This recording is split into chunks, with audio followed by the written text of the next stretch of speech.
नमस्कार बच्चों, जय श्री कृष्णा। स्वागत है आपका 12th होम साइंस की क्लास में। तो बच्चों, हम 19 लेसन पढ़ रहे थे भोज्य पदार्थों में मिलावट। कल बच्चों हमने भोज्य पदार्थों में मिलावट के बारे में अध्ययन किया था। इसके साथ साथ मिलावट के प्रकारों के बारे में अध्ययन किया और विभिन्न भोज्य पदार्थों में कौन कौन सी मिलावट पाई जाती है इसके बारे में भी अध्ययन किया था। आज हम बच्चों पढ़ने जा रहे हैं भोज्य पदार्थों की गुणवत्ता के लिए कौन कौन से मानक जो है तैयार किए गए हैं, उनके बारे में हम अध्ययन करने जा रहे हैं। तो चलते हैं बच्चों हम टेक्स्ट बुक की ओर।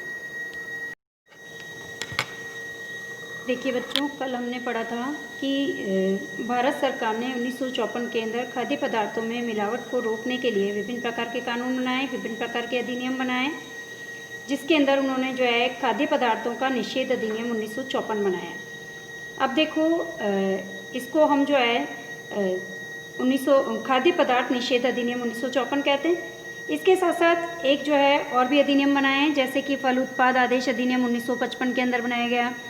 फिर जो है वेजिटेबल ऑयल प्रोडक्ट ऑर्डर 1947 के अंदर बनाया गया। फिर खाद्य तेल पैकेजिंग आदेश अधिनियम जो है 1988 के अंदर बनाया गया। इस प्रकार से दूध और दूध से बने हुए विभिन्न प्रकार के पदार्थों के लिए जो है 1992 के अंदर अधिनियम बनाया गया। तो इन सभी अधिनियमों को बनाने का प्रमुख उद्देश्य क्या था? सरकार का प्रमुख उद्देश्य ये था, सरकार का प्रमुख उद्देश्य था कि उपभोक्ता के स्वास्थ्य को बेहतर बनाए रखना, साथ साथ भोजन की गुणवत्ता में वृद्धि लाना और साथ साथ भोजन का व्यापार बढ़ाना, है ना। तीनों चीज़ें ही इससे जो है तीनों चीज़ों का ही विकास होगा। एक तो उस भोजन को यदि हम करेंगे तो हमारा स्वास्थ्य ठीक रहेगा, दूसरी बात भोजन की गुणवत्ता बढ़ जाएगी, तीसरी बात उस खाद्य पदार्थों को यदि हम बाजार में बेचेंगे तो उससे व्यापार भी हमारा अच्छा होगा, है ना। तो इन सभी चीज़ों को ध्यान में रखते हुए ये विभिन्न प्रकार के अधिनियम बनाए। अब देखो, भारत सरकार ने भोजन के लिए विभिन्न प्रकार के जो मानक तैयार किए हैं, इन मानक में जो है सबसे पहली बात तो हम ये कह सकते हैं कि जैसे ये मानक क्यों तैयार किए गए? ये मानक तैयार किए गए भोज्य पदार्थ के भोज्य पदार्थों का वजन कितना है, उनका वास्तविक आकार क्या है, उनमें पौष्टिक तत्वों की मात्रा कितनी है ना। इन सभी चीज़ों को ध्यान में रखते हुए विभिन्न प्रकार के मानक तैयार किए गए।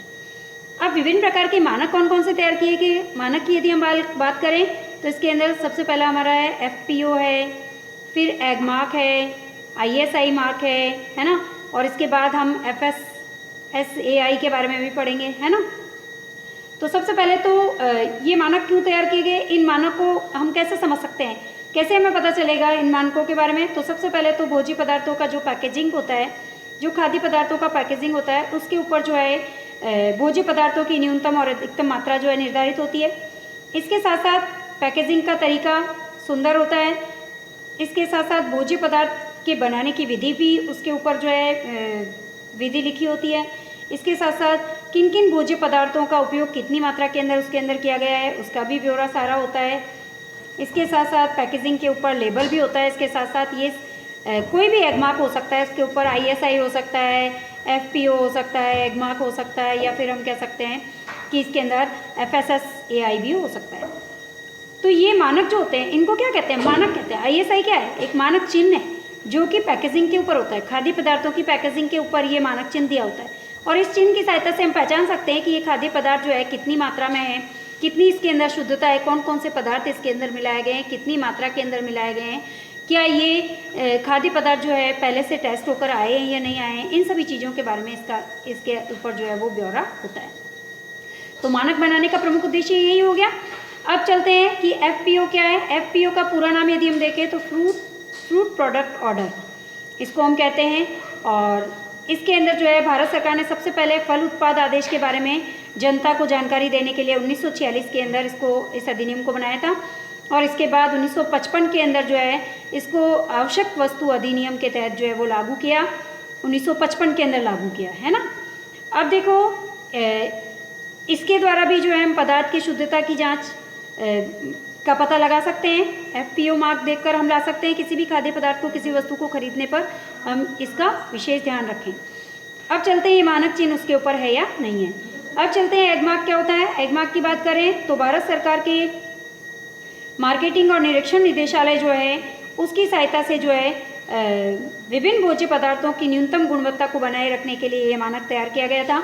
और एग मार्क का चिन्ह जो होता है ये भोज्य पदार्थ के भौतिक और रासायनिक विशेषताओं और उसमें उपस्थित पौष्टिक तत्वों की मात्रा के आधार पर किया जाता है ना। तो यदि एगमार्क लगा है तो हम उस पदार्थ को खरीद सकते हैं, है ना। अब एगमार्क जो होता है सभी प्रकार के कृषि उत्पादों पर ये हमें देखने को मिलता है ये चिन्ह। जैसे खाद्य तेल है, घी है, मक्खन है, अंडा है, मसाले हैं, इनके ऊपर यदि एगमार्क का चिन्ह लगा है यानी कि वो खाद्य पदार्थ जो है अच्छी गुणवत्ता वाला हो सकता है, जांच किया हुआ होगा, शुद्ध होगा, उपयुक्त मात्रा में होगा, उपयुक्त खाद्य पदार्थों को उसके अंदर मिलाकर बनाया गया होगा, है ना। वो प्री टेस्टेड होगा, मतलब हम उसका उपयोग कर सकते हैं, है ना। अब चलते हैं इसके बाद ISI की यदि हम बात करें तो ISI का पूरा नाम क्या होता है। ये भी भारतीय मानक संस्थान प्रमाण है, जिसे हम इंडियन स्टैंडर्ड इंस्टीट्यूशन कहते हैं। ये जो है इसकी शुरुआत 1952 के अंदर की गई थी भारत सरकार के द्वारा, और फिर वापस इसको 1961 के अंदर जो है इसमें कुछ आवश्यक सुधार भी किए गए, कुछ परिवर्तन इसके अंदर किए गए, और फिर जो है भोज्य पदार्थों को ISI का चिन्ह दिया गया। ये जो ISI का चिन्ह है ये भी, इसका भी लाइसेंस होता है बच्चों। इसका जो है जितने भी उत्पादक होते हैं उनको इसका लाइसेंस दिया जाता है, और इसका उत्पादन जो है उनके द्वारा निर्धारित मानकों के अनुसार ही, जिनका उत्पादन जो है इनके द्वारा निर्धारित मानकों के अनुसार होता है, उसको ही ये चिन्ह जो है इस चिन्ह का लाइसेंस दिया जाता है। और ये चिन्ह जो होता है उच्च गुणवत्ता वाले भोज्य पदार्थों की गारंटी हमें देता है। इसके साथ साथ ISI के द्वारा नियुक्त अधिकारी जो होते हैं वो भोज्य पदार्थों की जांच इसकी करते हैं, है ना। विभिन्न प्रकार के खाद्य पदार्थों पर जिन पर ISI मार्क लगा हुआ है, इसका मतलब ये है कि ISI के द्वारा नियुक्त जो अधिकारी है उन्होंने इसको टेस्ट किया है ना, उन्होंने इसकी अच्छे से जाँच की है, और तभी हम जो है कस्टमर्स जो है इसको बाजार से अच्छे से बिना किसी शक के खरीद सकते हैं, है ना। तो ये विभिन्न प्रकार के मानक थे जिनके बारे में हमने अध्ययन किया। अब देखो इन सभी अधिनियमों को, ये सारे जितने भी अधिनियम हैं, इन सभी अधिनियमों को मिला करके और हमने एक नया अधिनियम बनाया है 2006 के अंदर, जिसको कहते हैं FSSAI अधिनियम 2006, है ना। अब इसका पूरा नाम यदि हम देखें, अब देखो हम कह सकते हैं कि FSSAI 2006 जो है इसका पूरा नाम क्या है, तो food safety and standard authority, है ना। ये इसका नाम है, authority of India, FSSAI। Exam में आता है इसका पूरा नाम, ISI का, FPO का, ISI का और इसका FSSAI का, है ना, पूरा नाम पूछा जाता है। अब ये खाद्य सुरक्षा मानक अधिनियम 2006 के अंदर बनाया गया। इसके अंदर हम कह सकते हैं कि विभिन्न प्रकार के खाद्य पदार्थों के उत्पादन के लिए, उसका वितरण करने के लिए, उसका भंडारण करने के लिए, उसका क्रय विक्रय करने के लिए, मानव उपयोग के लिए विभिन्न प्रकार के वैज्ञानिक तथ्यों के अनुसार इस पर नियंत्रण करने के लिए खाद्य सुरक्षा मानक प्राधिकरण जो है ये अधिनियम बनाया गया FSSAI 2006 के अंदर, ठीक है। अब देखो, हाँ, तो बच्चों FSSAI का मुख्यालय दिल्ली के अंदर स्थित है और इसके 6 प्रादेशिक कार्यालय भी हैं। इनके जो 6 प्रादेशिक कार्यालय हैं दिल्ली के अंदर, गुवाहाटी के अंदर, मुंबई के अंदर, कोलकाता और कोचीन और चेन्नई के अंदर स्थित हैं।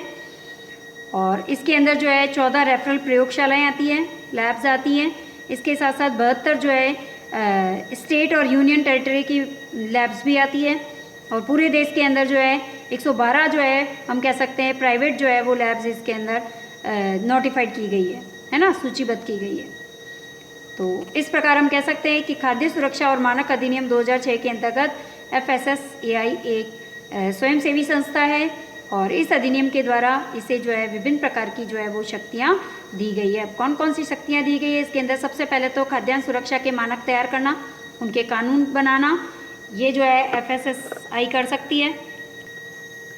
इसके साथ ही खाद्य पदार्थों की सुरक्षा के लिए विभिन्न सुरक्षा प्रयोगशालाओं में खाद्यान्नों की जांच के लिए मार्गदर्शन दे सकती है। केंद्र सरकार को वैज्ञानिक और तकनीकी जानकारी प्रदान कर सकती है और विभिन्न प्रकार के खाद्य पदार्थों के लिए अंतर्राष्ट्रीय मानक के विकास में सहयोग प्रदान कर सकती है। खाद्य पदार्थों के उपयोग और उनके संदूषण से उत्पन्न होने वाले जितने भी खतरे हैं उनके आंकड़े वो इकट्ठे करेगी, ये भी कार्य इनका ही होता है। और भारत में खाद्य सुरक्षा और पोषण के प्रति जागरूकता उत्पन्न करना भी इनका ही कार्य है। इसके साथ साथ हम कह सकते हैं कि FSSAI के द्वारा राज्य स्तर पर अधिकारी की नियुक्ति भी की जा सकती है। स्टेट लेवल पर ये विभिन्न अधिकारियों की नियुक्ति भी कर सकती है, इसकी जांच के लिए कमेटी भी बना सकती है। अब देखिए FSSAI के प्रमुख उद्देश्य क्या है? यदि इनके उद्देश्यों को हम देखें तो पहला उद्देश्य तो यही हो गया कि खाद्य पदार्थों के लिए वैज्ञानिक तथ्यों के आधार पर विभिन्न मानक तैयार करना। दूसरा, खाद्य पदार्थों का उत्पादन, भंडारण, विक्रय, आयात आदि की व्यवस्था करना। इसके साथ साथ खाद्य पदार्थों की सुरक्षा और उसकी गुणवत्ता को बनाए रखना, है ना। और खाद्य पदार्थों का उत्पादन, भंडारण, वितरण, आयात, विक्रय की सभी क्रियाओं पर वैज्ञानिक तथ्य आधारित अनुशासन की खाद्य सुरक्षा है, और यही इसको संदूषित होने से बचाती है। हम कह सकते हैं कि इसी के द्वारा, इन मानकों के द्वारा ही जो है हम विभिन्न प्रकार के खाद्य पदार्थों को संदूषित होने से बचा सकते हैं, क्योंकि इससे इन सभी चिन्हों को देख करके कस्टमर को जब इनकी जानकारी होगी तो वो जागरूक हो जाएंगे, और कस्टमर जो होंगे वो देख करके सभी चीज़ों को पैकिंग के ऊपर पढ़ के और फिर व्यवस्थित तरीके से शुद्ध पदार्थों को खरीदेंगे, जिससे कि हम मिलावट के खिलाफ जो है वो आवाज़ उठा सकते हैं इस प्रकार से।